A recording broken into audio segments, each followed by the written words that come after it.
Mechanics is a branch of physics in which we study the objects which are in motion. Objects at rest or motion. Mechanics में इसके अंदर हमारे 3 topic होते हैं। ये जो 3 टॉपिक है ये तीनों मैकेनिक्स में आएंगे। One is statics, other is kinematics and dynamics. So physics की एक ब्रांच है मैकेनिक्स।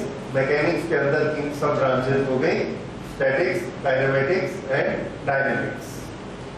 ओके, तो अब इन तीनों ब्रांचेस को एक एक करके स्टडी करेंगे।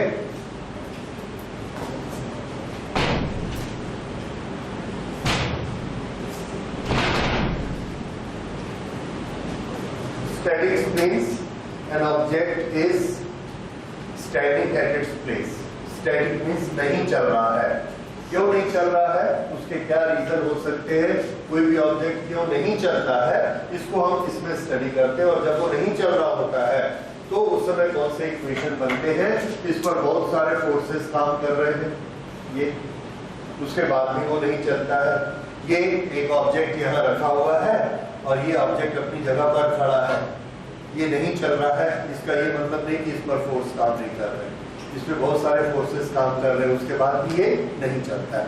इसकी स्टडी करते हैं, दैट इज स्टैटिक्स। इसकी पूरी एक ब्रांच ऑफ नॉलेज है और कॉलेज में जब आप जाते हैं तो इसकी अलग से बुक्स पढ़ते हैं स्टैटिक्स। उसके बाद काइनेमैटिक्स। जब भी कोई ऑब्जेक्ट चलता है, मोशन में होता है,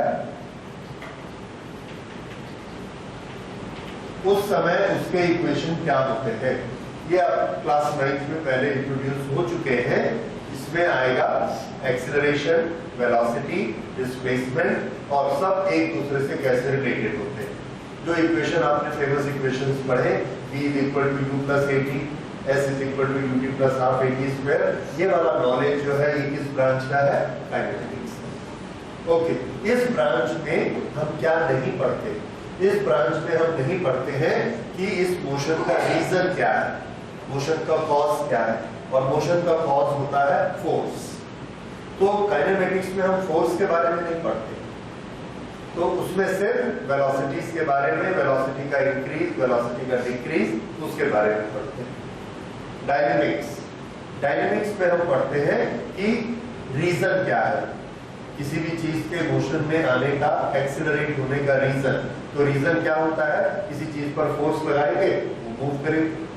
तो डायनेमिक्स में हम कॉज ऑफ द मोशन पढ़ते हैं, कॉज ऑफ मोशन, और कॉज ऑफ मोशन क्या होता है, फोर्स। तो फोर्स के बारे में जितना कुछ पढ़ते हैं वो कौन सी ब्रांच होती है, डायनेमिक्स। सिर्फ वेलोसिटी, उसका इंक्रीज डिक्रीज, उसका आपस में relation, kinematics. And the object at rest due to various forces, that is statics. ये ब्रांचेस के नाम हो गए। ये इसलिए कि आपको कंफ्यूजन नहीं हो कि हम लोग क्या पढ़ रहे हैं। तो अगर हम लोग काइनेमैटिक्स पढ़ रहे हैं तो काइनेमैटिक्स किसका एक पार्ट है, मैकेनिक्स का। मैकेनिक्स खुद किसका एक पार्ट है, फिजिक्स। तो फिजिक्स का एक पार्ट मैकेनिक्स, उसका एक सब पार्ट काइनेमैटिक्स। ओके, तो आज हम लोग पहले अपनी स्टडी स्टार्ट करेंगे। क्लास 11th में आप काइनेमैटिक्स और डायनेमिक्स ये दोनों चीजें पढ़ेंगे। तो काइनेमैटिक्स पहले स्टार्ट करते हैं। इसमें 2 चीजें हैं जो हम पहले टर्मिनोलॉजी इसकी समझेंगे, अलग अलग शब्दों के मीनिंग क्या होते हैं। तो 2 शब्द हमारे सामने बहुत आते हैं, N object is at rest and N object is in motion. So we have to understand कि किस चीज को हम at rest कहेंगे और किस चीज को हम at motion कहेंगे। ओके, तो ये डस्टर यहाँ रखा है, can we say it is at rest, और हम लोग सब बोलेंगे it is at rest। पर ये जहाँ पर रखा है इस रूम में, अर्थ की सरफेस पे ये अर्थ ऐसे घूम रही है। अगर अर्थ घूम रही है तो इसके ऊपर जितने बिल्डिंग्स बनी हुई हैं वो भी इसके साथ घूम रही है और उसके कारण ये डस्टर भी घूम रहा है। तो ये एट रेस्ट है या इन मोशन है, ये इन मोशन हुआ उस डेफिनेशन के हिसाब से। इसी तरह से अर्थ सन के चारों तरफ घूमती है, तो अर्थ में रखी हुई हर चीज सन के चारों तरफ घूम रही है, दैट इज इन मोशन। तो इसके पास एक मोशन है अर्थ के रिवॉल्यूशन के कारण, दूसरा मोशन है इसके पास अर्थ के रोटेशन के कारण। लेकिन सन अपनी जगह पर स्टेशनरी नहीं है, सन भी ऐसा चल रहा है। गैलेक्सी में सन भी घूमता है, चलता है। तो सन के पास अपना एक मोशन है, तो इसके पास तीन तरह के मोशन हो गए। अर्थ के रिवॉल्यूशन के कारण, अर्थ सन के चारों तरफ घूम रही है उसके कारण, और सन चल रहा है तो उसकी पूरी फैमिली अर्थ, जुपिटर, मार्स सब उसके साथ चलते, तो वो एक मोशन। और इस तरह से गैलेक्सी में, हमारे गैलेक्सी में जितने स्टार्स हैं सब के सब ऐसे फैल रहे हैं, सब चल रहे हैं। अगर सब चल रहे हैं तो हर चीज चल रही है। तो ऐसे में कोई भी ऑब्जेक्ट एट रेस्ट नहीं हो सकता।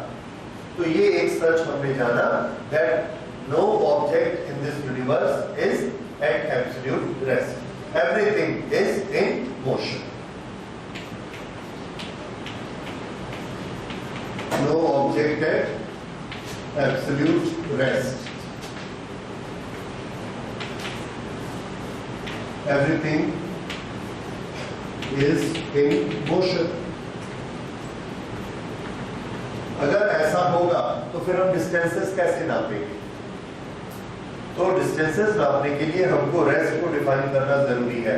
तो हमने क्या किया, इसकी एक रिलेटिव डेफिनेशन बनाई। फिजिक्स में जो हमारे काम आती है, जो इस दुनिया में हमारे काम आती है, वो रेस्ट की डेफिनेशन क्या है? वो रेस्ट की डेफिनेशन इस तरह से है। उसके लिए आप एक शब्द पहले समझेंगे, सराउंडिंग। सराउंडिंग मीन्स हमारे आसपास की चीजें। ओके, ये एक डस्टर पड़ा है, इसके सराउंडिंग में ये एक चेयर है, ये एक स्पीकर है, ये एक डेस्क है, और इन सब से इसके कुछ फिक्स डिस्टेंसेस। अब हम टाइम को इन्वॉल्व करते हैं। अभी हमने इन दोनों का डिस्टेंस नापा, इसका डिस्टेंस नापा, एक सेकंड बाद फिर नापा, ये डिस्टेंस है, फिर एक सेकंड बाद डिस्टेंस नापा। हर बार हम क्या देखते हैं? Distance same. किसके साथ? सराउंडिंग के साथ। ये सराउंडिंग है, ये सराउंडिंग है, ये सराउंडिंग है। So an object with respect to the surrounding is not moving. Not moving means the distance between two objects of the surrounding is not changing। तब हम इसको at rest कहेंगे, फिजिक्स के नाम से इसको at rest कहेंगे। और इसमें फिर हम वो थ्योरी नहीं लगाएंगे कि अर्थ घूम रही है, अर्थ के चारों तरफ सन घूम रहा है, क्योंकि ये हम पहले ही कर चुके हैं, that everything is in motion, ये हमको मालूम। पर फिजिक्स में हम एक रेस्ट किसको करेंगे? फिजिक्स में जब हम एक रेस्ट कहेंगे तब that will be in relation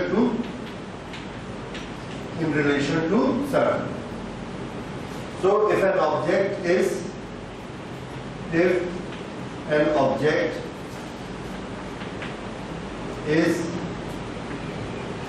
not changing distances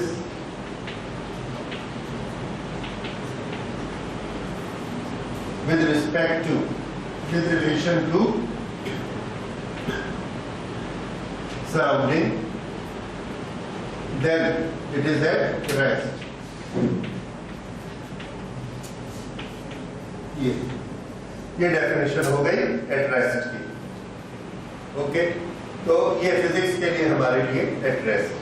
उसके बाद एक और प्रिंसिपल देखिए, rest is a relative term.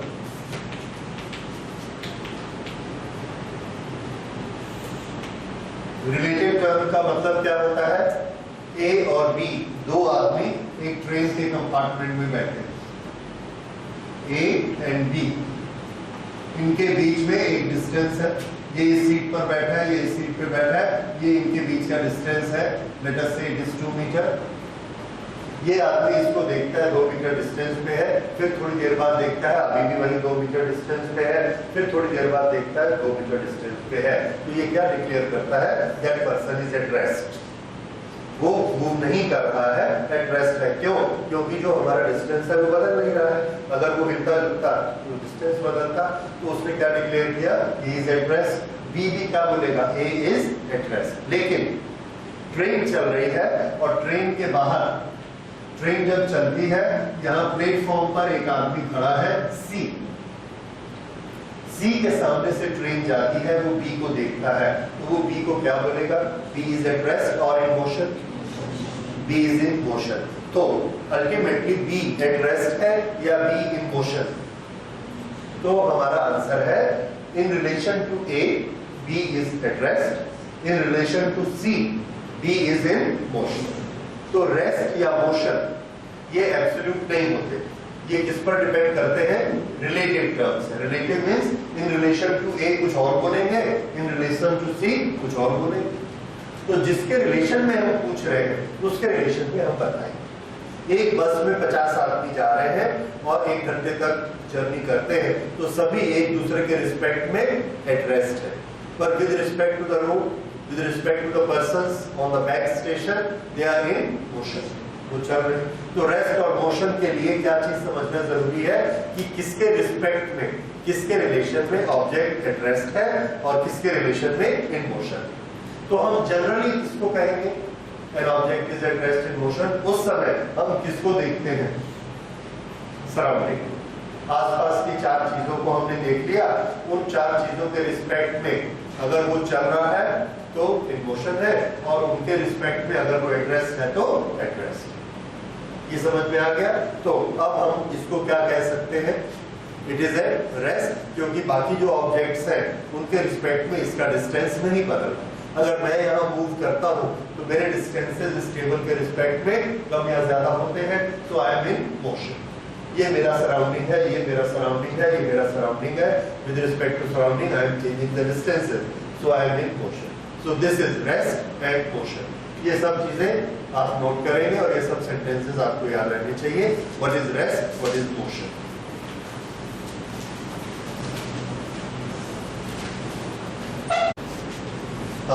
Types of motion.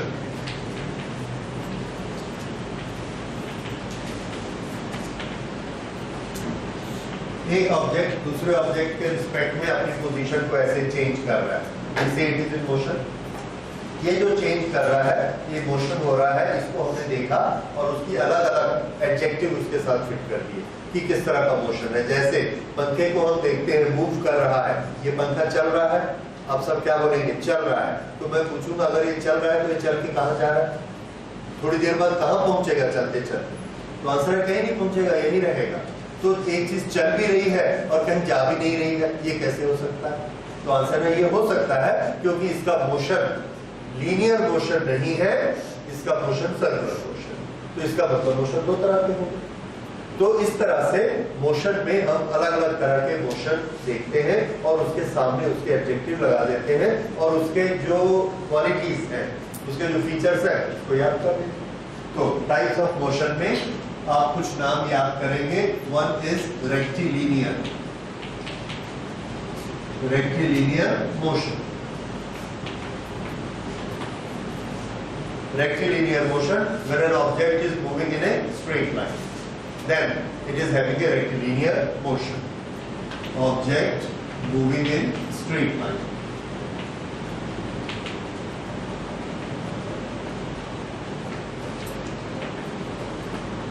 Okay. इसी में एक और शब्द भी आता है, that is translatory motion. Translatory motion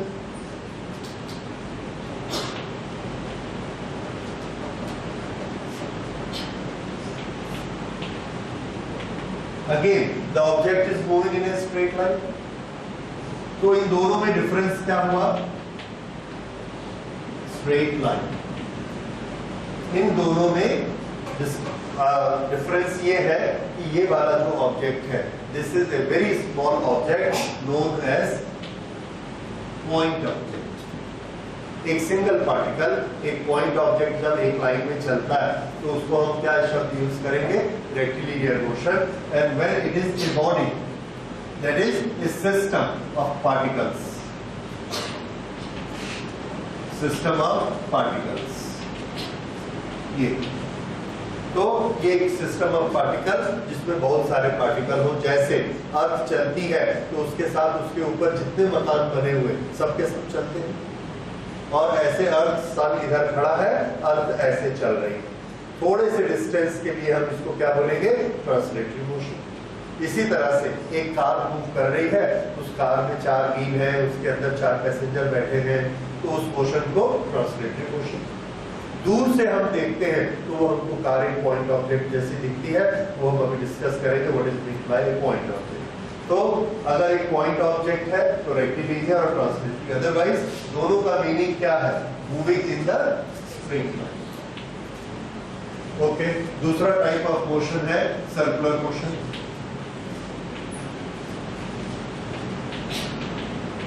circular motion, when an object is moving in a circle, इसके नाम से क्लियर है,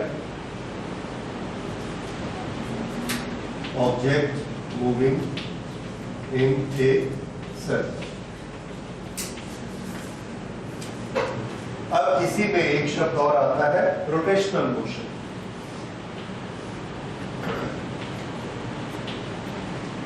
रोटेशनल मोशन, तो rotational motion again it is moving in a circle.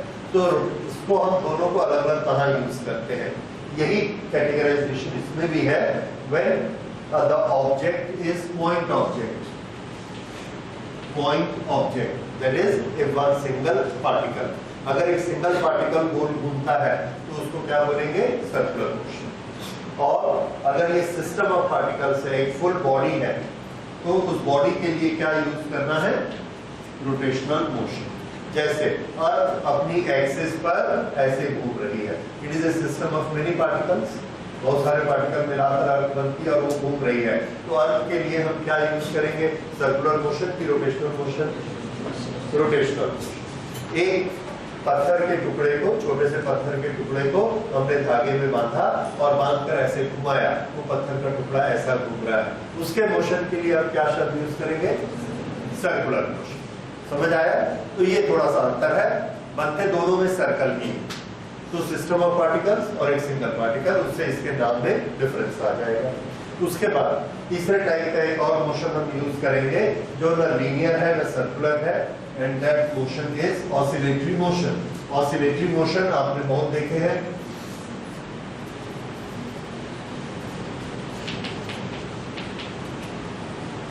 Oscillatory motion. ये हमने पेंडुलम को देखा, इस पेंडुलम को यहाँ फिक्स किया है, यहाँ इसका बॉब लगा है, इसको मूव कराकर छोड़ दिया, ये इधर आएगा, फिर इधर जाएगा, फिर इधर आएगा, इधर जाएगा। ये वाली पोजीशन को हम कहते हैं इसकी मीन पोजीशन, मीन पोजीशन। तो ये एक तरफ आना, दूसरी तरफ जाना, ऐसे मोशन के लिए हम लोग शब्द यूज करते हैं टू एंड फ्रो। टू एक तरफ, फ्रो उल्टी तरफ, to and fro motion. To and fro motion about mean position. जब ऐसा मोशन हो to and fro about a mean position, तो इसको क्या बोलेंगे, ऑसिलेटरी मोशन, और इस प्रोसेस को बोलते हैं ऑसिलेशन। एक और चीज आपने कभी सुनी होगी, that is vibratory motion. Vibrations, vibrations is same thing as oscillation, सिर्फ उसका टाइम पीरियड कम हो जाएगा और वो बड़ी जल्दी जल्दी ऑसिलेट करेगा। तो अगर कोई ऑब्जेक्ट ऐसा चल रहा है तो हम इसको क्या बोलेंगे, ऑसिलेशन, और अगर ये ऑब्जेक्ट ऐसा ऐसा शुरू कर देता है देन इट इज वाइब्रेशन। तो ऑसिलेशन फास्ट हो जाएगा तो उसी का नाम वाइब्रेशन हो जाता है, वो वाला शब्द यूज कर लेते हैं, अदरवाइज दोनों में कोई डिफरेंस नहीं, it is one and the same thing. So vibration is what, basically fast oscillation. ये हो गया वाइब्रेशन। इसमें से जो चीज आपको लगे आपको नोट करनी चाहिए, वो साथ साथ आप नोट करते जाइएगा, मैं हर चीज दोबारा नहीं लिख पाऊंगा। ओके, तो इस तरह से हमारे मोशन हो गए। आपने 6 नाम अभी तक पढ़े, linear, rectilinear motion, translatory motion एक ग्रुप में सीधे चलने वाले, सर्कुलर में 2 नाम क्या क्या पढ़े, सर्कुलर और रोटेशनल। ऑसिलेटरी में 2 नाम क्या पढ़े, oscillatory motion and vibratory motion, oscillations and vibrations. तो ये 3 तरह के हमने मोशन किए। Okay, okay, concept of point mass. Point mass क्या होता है? इसके नाम से ही पता लग रहा है, जिसका साइज कैसा हो, बहुत छोटा, एक पॉइंट जैसा, उसको हम पॉइंट मास कहते हैं। और वो एक इतनी छोटी चीज होती है कि जब वो मोशन में होती है तो जब उस पॉइंट मास का सामने वाला हिस्सा इस स्टेशन पर पहुंचता है तो पीछे वाला हिस्सा भी पहुंच गया होता है, क्योंकि इसका साइज कैसा है, एक पॉइंट। तो पॉइंट कहीं भी जाएगा इकट्ठा ही पहुंचेगा। लेकिन अब हम अगर एक ट्रेन को देखेंगे, एक ट्रेन एक पोल को क्रॉस करती है और यहां से ट्रेन ऐसे गई, इसने इस पोल को क्रॉस किया तो पहले इंजन क्रॉस करेगा, उसके बाद ये जाकर उसका गार्ड क्रॉस करेगा, तो इंजन क्रॉस करेगा और गार्ड क्रॉस करेगा, उसके बीच में थोड़ा सा टाइम लगेगा। उस समय टाइम चेंज हो गया। अगर इस समय हमारा टाइम है 9:10 और 15 सेकेंड, 15 सेकेंड, तो ये पार होते होते क्या हो जाएगा, 9, 10, 35, 10 सेकेंड लग गए। तब हम क्या बोलेंगे, ट्रेन पार हो गई। ये जो 10 सेकेंड टाइम, तो टाइम ट्रेन कब पार हुई, 15 सेकेंड में पार हुई कि 30 में पार हुई? तो आंसर है 15 में इसने पार करना स्टार्ट किया और 30 में जाकर इसने पूरा इसको पोल को पार कर लिया। ये 15 सेकेंड टाइम क्यों लगा? क्योंकि ट्रेन का एक साइज था, इतनी लंबी ट्रेन थी। अगर ट्रेन लंबी ना होके एक सिंगल पर्सन होता और वो यहाँ पर दौड़ते हुए आता, 9:15 पे इसको ऐसा क्रॉस करता और उसी एक सेकेंड में क्रॉस करके चला जाता, क्योंकि वो क्या था, पॉइंट ऑब्जेक्ट, छोटा। अब चूंकि ये लंबी है, इसलिए लंबी होने से इसको पार करने में टाइम लग गया, तो इसको हम पॉइंट ऑब्जेक्ट नहीं कह सकते और उस पॉइंट को क्या बोलेंगे, पॉइंट ऑब्जेक्ट। क्यों? क्योंकि इसके अपने साइज के कारण यहाँ पर टाइम लगा। तो जब किसी चीज का साइज इतना बड़ा होता है कि उसका मोशन उससे अफेक्टेड होता है, उसकी कैलकुलेशन उसके साइज के कारण इफेक्ट हो जाती है, तो हम उस ऑब्जेक्ट को पॉइंट मास नहीं मानते। जैसे एक ट्रेन ने ब्रिज को क्रॉस करना है, और ये वाले न्यूमेरिकल्स आपने बहुत बनाए हुए हैं। अगर एक ब्रिज को एक ट्रेन ने क्रॉस करना है, this is bridge and this is train. इसके ऊपर जब ट्रेन आती है तो यहाँ पर ट्रेन है एंड वी स्टार्ट काउंटिंग कि इसने ब्रिज को क्रॉस करना शुरू किया, और जब ये ट्रेन यहाँ पहुंच जाती है, ये तब हम कहते हैं इस ट्रेन ने ब्रिज को क्रॉस कर लिया। कितना डिस्टेंस ट्रेन ने ट्रेवल किया, that is length of the bridge plus its own length. ये तब जाके हम बोलेंगे कि देखो इंजन यहाँ से चलना शुरू किया, पहले इंजन कितना डिस्टेंस चला, ब्रिज का डिस्टेंस, फिर इंजन कितना चला, ट्रेन का अपना लेंथ डिस्टेंस, तब जाके ये ट्रेन क्रॉस हुई। और अगर ये ट्रेन छोटी होती तो इंजन को कम चलना पड़ता, ट्रेन बड़ी है तो इंजन को ज्यादा चलना पड़ेगा। तो टाइम किस पर डिपेंड करता है, on the length of the train, on the size of the train. चूंकि ये टाइम मोशन साइज पर डिपेंड करता है, इसलिए ट्रेन को हम पॉइंट ऑब्जेक्ट नहीं कह सकते। उसकी जगह अगर हमने एक बॉल को फेंका, बॉल यहां से एंटर करेगा और यहां पर निकलेगा ऐसे। अब वो बॉल इतना सा बॉल है या इतना बॉल या इतना बॉल, उससे कोई फर्क पड़ेगा क्या? हमारी कैलकुलेशन में प्रैक्टिकली कोई डिफरेंस नहीं आएगा। तो बॉल को हम क्या कहेंगे, पॉइंट मास, क्योंकि उस बॉल के मास से, उस बॉल के साइज से कोई डिफरेंस नहीं आता। ठीक है, तो इसके लिए नोट करिए point object. An object can be considered as point object if during motion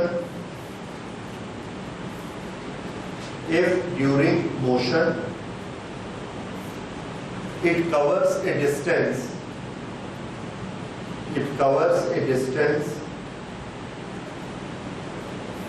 much greater than its own size, much greater than its own size. Okay, इस डेफिनेशन को इस तरह से समझिए, जब हम एक बॉल को यहां से यहां फेंकते हैं, बॉल का साइज बहुत छोटा है, ब्रिज का साइज बहुत बड़ा है, तो इतना छोटा साइज ब्रिज के सामने एक पॉइंट मास की तरह है।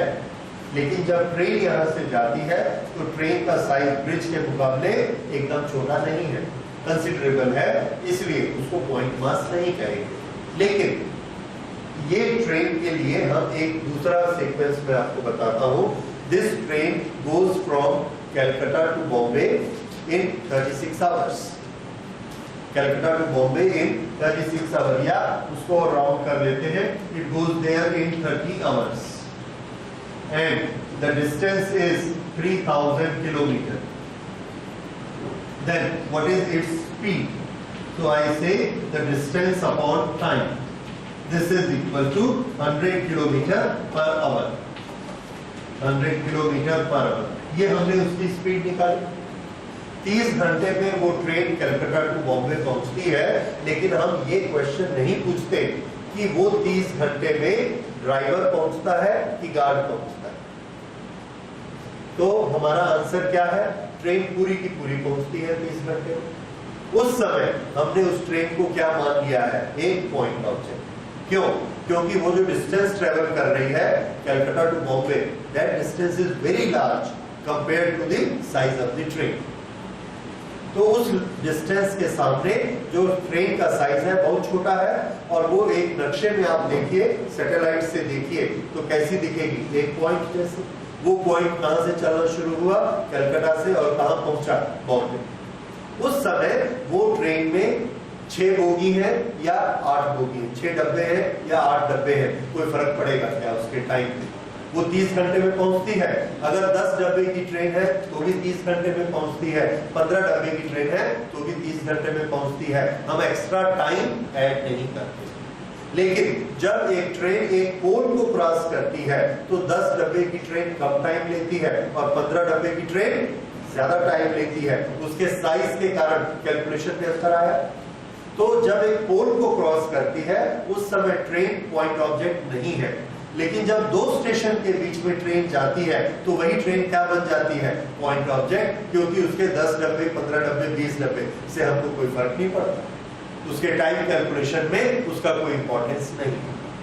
तो अब कुछ बात समझ में आ रही है कि जो डिस्टेंस ट्रेवल किया जाता है उसको हमने देखना है, जो मोशन हो रहा है उसको देखना है। अगर उस पर वो ऑब्जेक्ट का साइज कोई डिफरेंस नहीं डालता है तो हम उसको क्या कहेंगे? कोई डिफरेंस नहीं डालता, then it is point object. और उसके साइज के कारण टाइम में या दूसरी चीजों में डिफरेंस आ जाता है, मोशन में डिफरेंस आ जाता है, then it is not a point object. तो साइज इफेक्ट करेगा तो पॉइंट ऑब्जेक्ट नहीं होगा।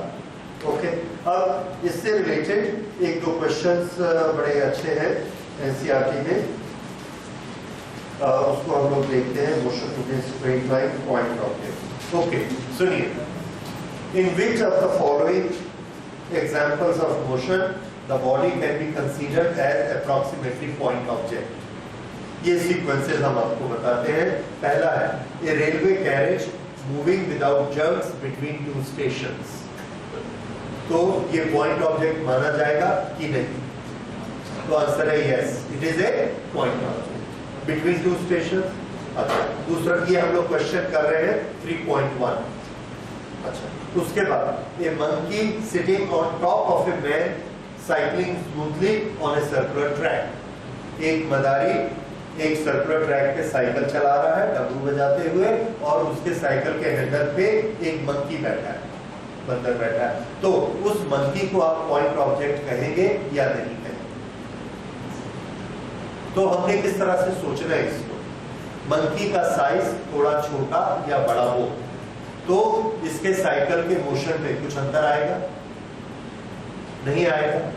मंकी कोई एक्शन कर रहा है? नहीं कर रहा है। तो मंकी के साइज से इसके एग्जीबिशन में, इसके प्रेजेंटेशन में किसी भी चीज का कोई अंतर आ रहा है? नहीं आ रहा। इसलिए मंकी को हम क्या मानेंगे? Point object. क्योंकि मंकी के साइज से कोई भी पैरामीटर चेंज नहीं हो रहा, न टाइम न किसी तरह का मोशन। तो इसलिए मंकी को पॉइंट ऑब्जेक्ट माना जाएगा। वो अपनी जगह पर रुका हुआ है और हैंडल पे बैठा, हैंडल घूम रहा है, साइकिल घूम रही है, डमरू बज रहा है, वो सब के साइज से फर्क पड़ रहा है, मंकी के साइज से फर्क नहीं। तो that is a point object. तीसरा सुनिए, a spinning cricket ball that turn sharply on hitting the ground. ये बड़ा इंटरेस्टिंग एग्जांपल है। एक क्रिकेट का बॉल हमने स्पिन करके फेंका, तो जो बच्चे क्रिकेट खेलते हैं उनको मालूम है जब हम स्पिन करते हैं तो ये बॉल ऐसे घूमते हुए जाता है। जब ये ऐसा घूमता हुआ जाएगा और सामने पिच पर ऐसे पड़ेगा, तो यहाँ पर जैसे ये स्ट्राइक करेगा ऐसा घूमेगा और ऐसे स्ट्राइक करके घूमेगा और इधर मुड़ जाएगा। ये बॉल को स्पिन करना आप लोग सब जानते हैं। तो स्पिन करता हुआ एक बॉल हमने फेंका, उसको आप पॉइंट ऑब्जेक्ट कहेंगे या नहीं कहेंगे? उसके लिए सोचिए, अगर हमारे बॉल का साइज इतना है और हमारे बॉल का साइज इतना है, साइज में डिफरेंस है, तो उसके मुड़ने में अंतर आएगा कि नहीं आएगा? अंतर आएगा। अगर आपको हम एक पत्थर दे देंगे छोटा सा कांच की गोली और बोलेंगे इसको स्पिन करके उतना मोड़ो, तो आप नहीं मोड़ पाओगे। और अगर एक बड़ा बॉल रहेगा जिसमें सीम रहेगी, वो इतना बड़ा ऐसा रोटेशन बनाते हुए जाएगा, ये जब ऐसा रोटेशन बनाते हुए जाएगा और अर्थ पे गिरेगा तो ज्यादा मुड़ेगा। तो मुड़ना, कम मुड़ना या ज्यादा मुड़ना इसके साइज पे डिपेंड करता है कि नहीं? तो आंसर है उसके साइज पे डिपेंड करता है। तो मोशन साइज पे डिपेंड करता है, तो इसको हम क्या बोलेंगे? It is not a point object. तो जब किसी चीज का मोशन उसके साइज के कारण चेंज होता हो, then it is not a point object. तो स्पिन करता हुआ बॉल पॉइंट ऑब्जेक्ट नहीं माना जाएगा। अच्छा, और उसके बाद चौथा एक एग्जांपल है, a tumbling beaker that has slipped on the edge of the table. ये इसको हमने यहाँ पर रखा on the edge of the table, ये यहाँ पहुंचेगा और यहाँ पहुंच के इस तरह से ऐसा किया और ये ऐसा गिरा यहाँ इस तरह से, तो इसको पॉइंट ऑब्जेक्ट मानेंगे या नहीं? ये थोड़ा सा कंट्रोवर्शियल होता है, सोचने में जरा मुश्किल होता है, लेकिन आप कंपेयर करिए। अगर हम एक छोटी सी गोली ले पॉइंट जैसी और उसको यहाँ से ऐसा जाने दे, जैसे ही वो इसको पार करेगी वो ऐसे स्ट्रेट लाइन में सीधी नीचे गिरेगी, उसका मोशन होगा रेक्टिलिनियर मोशन, स्ट्रेट नीचे। इसका मोशन कैसा है? ये यहां से गया और ये ऐसा, देखिए लंबे साइज के कारण इसको ऐसा मुड़ना है, ये ऐसा मुड़ा, और ये जो चीज है ऐसा होना, ये कौन सा motion? Circular motion, rotational motion. तो देखिए अगर एक पॉइंट को हम यहां से भेजते हैं तो वो पॉइंट ऐसा जाएगा और जाकर स्ट्रेट लाइन में सीधा नीचे गिरेगा, कौन सा मोशन? रेक्टिलिनियर। पर अगर एक लंबी चीज को ऐसा भेजते हैं तो जैसे ही ये किनारे जाके पलटता है, ये कौन सा मोशन है? सर्कुलर मोशन या रोटेशनल मोशन। क्यों ऐसा हो गया? क्योंकि इसके पास एक लंबा साइज है, तो इस साइज के कारण मोशन में अंतर आ गया। रेक्टिलिनियर की बजाय क्या बन गया? वो सर्कुलर मोशन बन गया, रोटेशनल मोशन बन गया। तो साइज के कारण मोशन के टाइप में अंतर आ गया, इसलिए हम इसको पॉइंट ऑब्जेक्ट नहीं कह सकते। समझ आया? तो क्रिकेट की spinning ball is not a point object. This slipping from the border of a table, okay, this tumbling beaker which makes a rotational motion, it is not a point object. लेकिन इतनी लंबी train एक point object कब होती है? जब वो दो स्टेशन के बीच जाती है, क्योंकि स्टेशन टू स्टेशन डिस्टेंस और भी बड़ा होता है, उसके साइज में फर्क नहीं पड़ता, तब उसको क्या मानेंगे हम? Point object. तो पॉइंट ऑब्जेक्ट किसी चीज का होना या नहीं होना ये किस पर डिपेंड करता है? कि वो किस तरह का मोशन कर रहा है, उसका अपना साइज क्या है, कितना डिस्टेंस कवर कर रहा है, उस डिस्टेंस के मुकाबले में उसके साइज का कोई इफेक्ट है या नहीं। इफेक्ट है तो पॉइंट ऑब्जेक्ट नहीं होगा, और कोई इफेक्ट नहीं है तो पॉइंट ऑब्जेक्ट। अब ये पॉइंट ऑब्जेक्ट का कंसेप्ट हमको जरूरी क्यों चाहिए पॉइंट ऑब्जेक्ट? तो आंसर है कि हम लोग फिजिक्स के जो लॉज बनाते हैं, हमारे सब लॉज पॉइंट ऑब्जेक्ट को कंसीडर करके बनते हैं। अब उस पॉइंट ऑब्जेक्ट के लॉ को हम लोग बड़ी बॉडी में लगा सकते हैं या नहीं लगा सकते, ये केस टू केस डिपेंड करता है। जैसे आपने एक छोटा सा एग्जांपल, एक इक्वेशन मालूम है आपको, s is equal to ut plus half et square. ये डिस्टेंस के लिए हमने बनाया है। अब एक ट्रेन ऐसे जा रही है, उसकी हमको u मालूम है, उसका t मालूम है, एक्सेलरेशन a मालूम है, तो हम उसके s के बारे में पूछते हैं। अब ये ट्रेन इतनी लंबी है, तो जब आप s के बारे में बताएंगे तो इंजन कितना दूर चला ये बताएंगे कि गार्ड कितना दूर चला ये बताएंगे। तो ये आंसर अलग अलग हो सकते हैं। क्यों? क्योंकि इसमें लंबा साइज है। तो वो जो इक्वेशन है हमारा, वो इक्वेशन एक पॉइंट के लिए बना हुआ है, s is equal to ut plus half et square. इस तरह से जितने भी हमारे फिजिक्स के लॉज हैं मैकेनिक्स में, वो सारे लॉज किसके लिए हैं? पॉइंट मास के लिए, पॉइंट ऑब्जेक्ट के लिए। जब हमको एक बड़े ऑब्जेक्ट के लिए उसकी जरूरत पड़ती है, तो हम उस लॉज में नेसेसरी चेंजेस करते हैं और तब वो लॉ एक बड़ी बॉडी के लिए फिट हो जाता है। जैसे अभी आप लोगों ने उसको पढ़ा नहीं है, हमको एक चीज आएगी मोमेंट ऑफ इनर्शिया।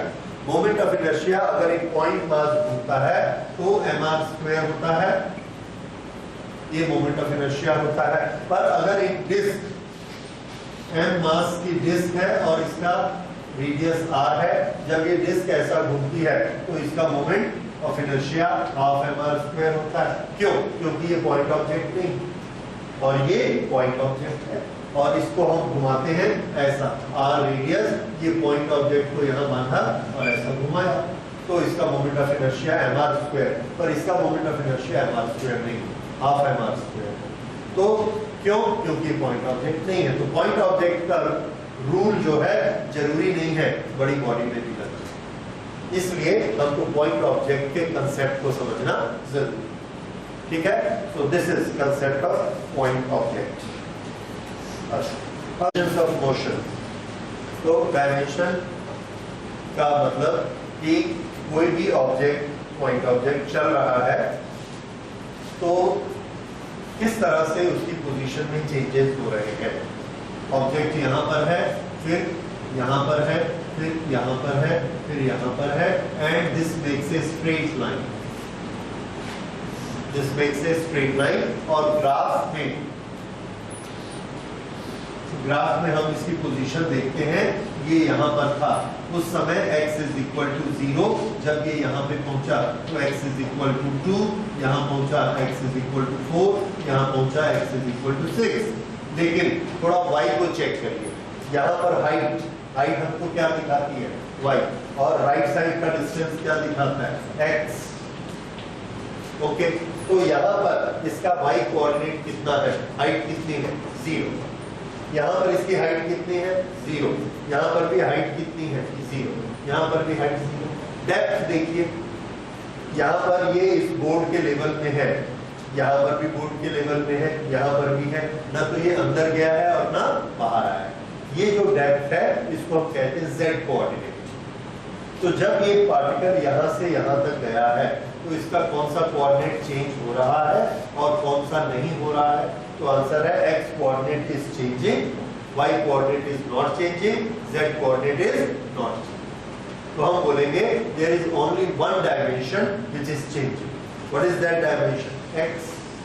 तो ये एक ही डायमेंशन चेंज हो रही है, दूसरी डायमेंशन में चेंजेस नहीं हो रहे, तो ऐसे मोशन को क्या बोलते हैं? One dimension motion. ये है वन डायमेंशन मोशन। इसमें सिर्फ एक कोऑर्डिनेट चेंज होता है, ओनली वन कोऑर्डिनेट।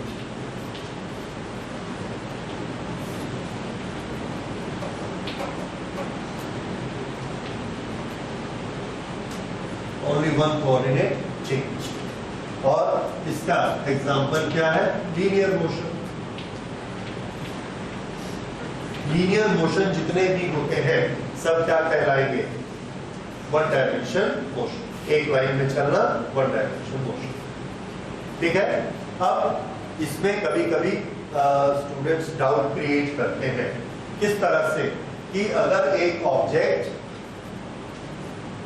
ऐसा चल रहा है, ये स्ट्रेट लाइन में चल रहा है, ये वन डायमेंशन मोशन है या नहीं है?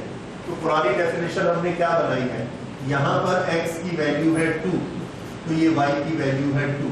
यहाँ पर x की वैल्यू है 4, तो ये y की वैल्यू भी बदल गई, y इज इक्वल टू 3 हो गया यहाँ पर, और x इज इक्वल टू 4 हो गया, तो इसका y भी बदल गया। अब इसका x कोऑर्डिनेट भी बदल गया, y कोऑर्डिनेट भी बदल गया, दो कोऑर्डिनेट बदल गए हैं, तो हम इसको वन डायमेंशन कहेंगे कि टू डायमेंशन? तो ऐसा देखने से क्या लगता है, टू डायमेंशन कहना चाहिए, क्योंकि x और y दोनों चेंज हो रहे हैं, पर नहीं, ये भी वन डायमेंशन मोशन है। ये मैं आपको बताता हूँ किस तरह से वन डायमेंशन मोशन है। ओके, पहले टू डायमेंशन क्या होते हैं, जिसके x और y दोनों कोऑर्डिनेट चेंज हो रहे हैं, और ये पॉइंट इस बोर्ड के ना तो ऊपर आ रहा है ना अंदर जा रहा है, that means z coordinate change नहीं हो रहा, लेकिन x और y दोनों चेंज हो रहे हैं। क्या हम इसको टू डायमेंशन कहेंगे? Answer is no. क्यों? क्योंकि आपको किसने बोला है कि x y हमको ऐसे ही लेना है। x y का जो सिस्टम है, कोऑर्डिनेट सिस्टम, ये x axis, y axis, z axis, हमारी शर्त क्या होती है कि इन तीनों को आपस में 90 डिग्री होना चाहिए। कितना होना चाहिए? 90 डिग्री टू ईच अदर। लेकिन ऐसी कोई शर्त नहीं है कि इसको ऐसा होना चाहिए, ऐसा होना चाहिए, ऐसा होना चाहिए कि कैसा हो। इसको हम स्पेस में कहीं पर भी ऐसे शिफ्ट कर सकते हैं। ये इसकी ओरिजिन है, ओरिजिन यहाँ चाहिए, यहाँ ले आओ, ये लाइन ऐसे चाहिए, ऐसे बना लो, ये ऐसे कर लो, ऐसे बना लो, सबका फ्रीडम है, ये हम लोग सब कर सकते हैं, इस तरह से चेंजेस ला सकते हैं। लेकिन क्या शर्त फिक्स रहनी चाहिए, एंगल कैसा होना चाहिए? 90, उसमें चेंज नहीं कर सकते। ये हमारा कोऑर्डिनेट सिस्टम। तो मैं क्या करता हूं, यहां पर कोऑर्डिनेट सिस्टम को फिर से बनाता हूं, और ये x है और ये y है, ऐसा बना हुआ था। अब मैंने उसको ऐसा बना दिया, ऐसा बना दिया, तो ये वाली डायरेक्शन किसकी हो गई? x की, और ये डायरेक्शन 90 डिग्री ये किसकी है? y की, और इसके ऊपर ऐसे निकल के आएगी z की। अब देखिए इसमें क्या चेंज हो रहा है? Only x coordinate, y coordinate change नहीं हो रहा। और ये तो कोई शर्त नहीं है कि हमको x ऐसा बनाना पड़ेगा, नो, हम x को जैसा चाहे बना सकते हैं। y अपने आप 90 डिग्री मुड़ जाएगा, y 90 डिग्री ऐसा मुड़ गया। अब ये देखिए इसके चेंजेस कैसे हो रहे हैं, सिर्फ एक ही डायरेक्शन में हो रहे हैं, x की डायरेक्शन में। सो this is one dimension motion. तो हमने उसका शॉर्ट फॉर्म याद कर लिया, that only one dimension motion. क्या याद किया? Linear motion. जब भी एक लाइन पे कोई चीज चलेगी उसको क्या बोलेंगे? One dimension motion. Okay, so this is motion in a line, motion in a line. Okay, अब हम लेते हैं दूसरा टू डायमेंशन मोशन। ये हमारा कोऑर्डिनेट सिस्टम है, एक पॉइंट मूव किया, यहां से यहां गया, फिर यहां से यहां गया, यहां से यहां गया, यहां से, इस तरह से ये पॉइंट चलता है। और अब आप समझ रहे हैं कि अगर हम इसमें x को ऐसा चेंज भी करना चाहें तो भी इसको वन डायमेंशन में फिट नहीं कर सकते। कैसा भी x रखिए, क्या होगा? इसका ये x है और ये x है, और ये हाइट इसकी क्या है? y, x और y। इसका देखिए ये इतना x और इतना y। इस पॉइंट से इस पॉइंट पे गया तो क्या क्या चेंज हुआ? x भी चेंज हो गया और y भी चेंज हुआ, दो कोऑर्डिनेट। z चेंज हुआ क्या? ये इसके बाहर नहीं आया और इसके अंदर भी नहीं गया, तो z चेंज नहीं हुआ। सिर्फ कितने कोऑर्डिनेट चेंज हुए? दो। और ये पॉइंट लगातार कहाँ रहता है? तो आंसर है ये पॉइंट लगातार इस बोर्ड के प्लेन में रहता है, इस प्लेन के बाहर नहीं रहा, इस प्लेन के अंदर नहीं जाता है। तो इसका एक नाम पड़ा मोशन इन ए प्लेन। ये क्या था? Motion in a line. इसका नाम क्या है? Motion in a plane. कितने कोऑर्डिनेट चेंज हो रहे हैं? दो। तो इसका नाम पड़ गया टू डायमेंशनल मोशन और मोशन इन ए प्लेन।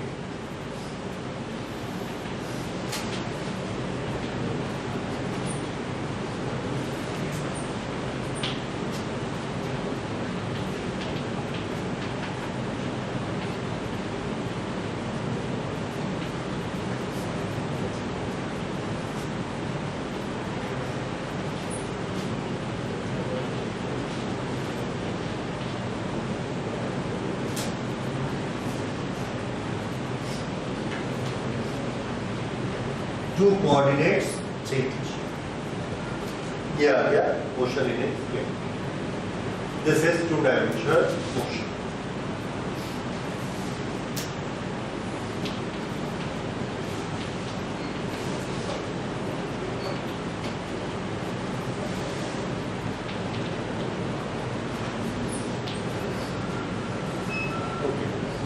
इसके बाद हम लेते हैं three dimensional motion. Three dimensional motion तो अब आप समझ गए एक्स वाई जेड तीनों कोऑर्डिनेट चेंज होंगे, तो ये थ्री डायमेंशनल मोशन है।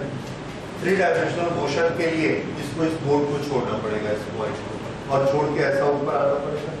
तो जैसे एक बर्ड फ्लाई करती है, एरोप्लेन फ्लाई करता है, तो बर्ड ऐसे फ्लाई करते हुए गई, तो जब बर्ड यहां से यहां तक गई तो उसका एक्स कोऑर्डिनेट चेंज हो गया, हाइट के कारण वाई कोऑर्डिनेट चेंज हो गया, और आगे बढ़ गई है तो जेड कोऑर्डिनेट भी चेंज हो गया। तीनों कोऑर्डिनेट चेंज हो रहे हैं बर्ड के फ्लाई करने। इसलिए बर्ड की फ्लाइट क्या कहलाती है? Three dimensional motion. ये जस्ट समझ में आए?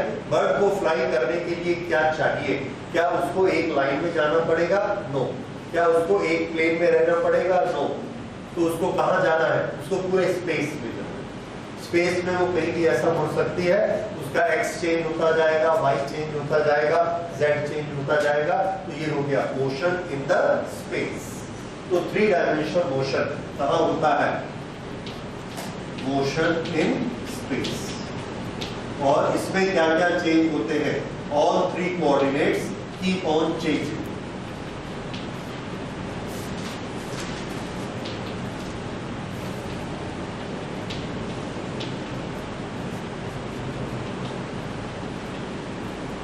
ये बन गया three dimensional motion, flight of A bird.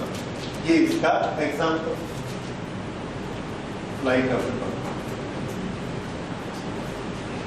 तो ये इस तरह से डायमेंशन के हिसाब से हमने तीन तरह का कैटेगराइजेशन कर लिया, one dimension motion, two dimension motion and three dimension.